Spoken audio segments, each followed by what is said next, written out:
Greetings everyone and welcome back. This is Marco and today we are trying out the AF Nikkor 35-70. Let's take a closer look.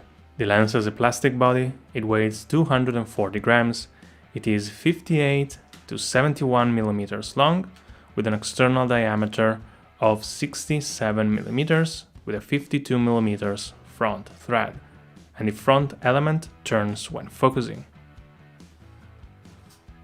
The iris has 7 blades, the aperture is clicked and it goes from f3.3 at 35mm or f4.5 at 70mm to f22.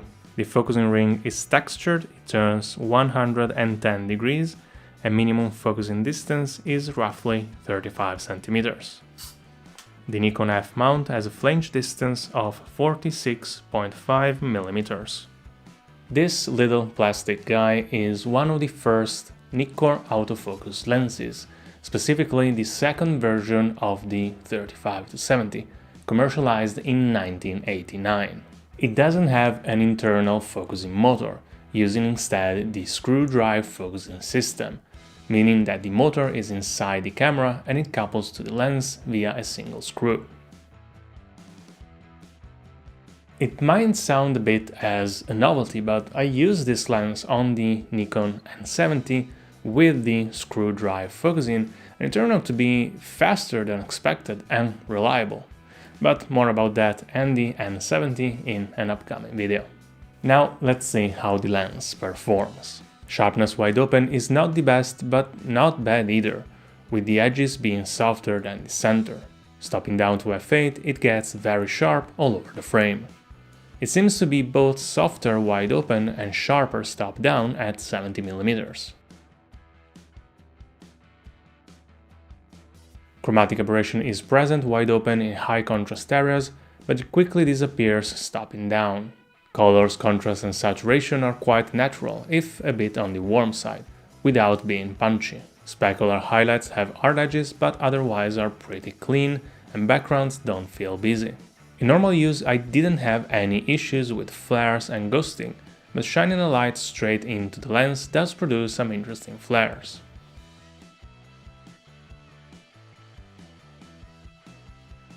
And now, as usual, let me show you some samples.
Before getting to my final thoughts, I've asked Alex from Soviet Lens Reviews to share his experience with this lens. G'day Marco, how's it going? Thanks for asking me to jump in with my thoughts on the Nikkor 35-70 AF. Now, this lens, I really love the fact that this was one of Nikon's first autofocus zoom lenses put into mass production.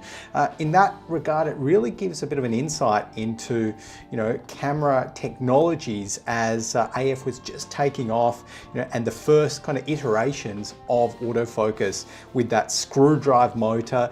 It is still a really fascinating piece of kit for me. And Nikon, they were really ahead of the game when they released this lens. And it shows today because using this on my modern Nikon Z6 mirrorless camera, it still produces some great images. It is nice and sharp when you stop it down, and even wide open, you can use this in video and get a great image out of it. So overall, for anyone who is thinking about picking up a fun little 35-70 for really pennies on the dollar, this is a super cheap lens. You can get them in great condition, and I would definitely recommend it. Thank you, Alex. I will have a link in the description to his review so you can check it out. This is exactly the kind of lens that most people will tell you to stay away from. But actually, it's pretty good. Wide open, it has this nice, softer, ever so slightly blooming character, and stop down, you couldn't tell it apart from most other lenses. Plus, as Alex said, you can find them for dirt cheap. And I want to take a moment here to stress out something. These lenses are cheap. Vintage lenses in general should be cheap and should stay cheap, so do not overpay for any lens ever. Well, I guess that's it, but stay tuned because soon enough I will have a video on the N70 shooting film on this specific lens. In the meanwhile, as always, don't forget to leave a like and subscribe, and I will see you in the next one. Bye!